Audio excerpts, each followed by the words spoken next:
পাপ কাজ মানুষের অন্ধকারের দরজা খুলে দেয়। যখন একটা মানুষ প্রথমবারের মতো পাপ কাজ করে তখন সে কিছুটা ভয়, সংকোচ এবং অনুশোচনা বোধ তার ভিতরে কাজ করে ওই পাপের উপরে, ওই ভুলের উপরে।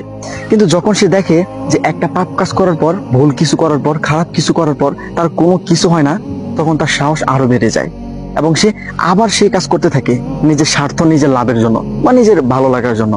এইভাবে যখন মানুষ কোনো একটা পাপ কাজ করে তখন ওই পাপ কাজ তাকে আরো পাপের দিকে এগিয়ে নিতে সাহায্য করে।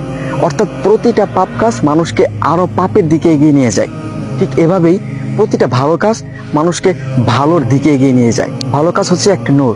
যখন কেউ ভালো কাজ করে, যেমন কোরআন তেলাওয়াত, কাউকে সাহায্য করা, নামাজ পড়া, এই ব্যাপারগুলো তার ভিতরে শান্তি দেয়, আত্মতৃপ্তি দেয়।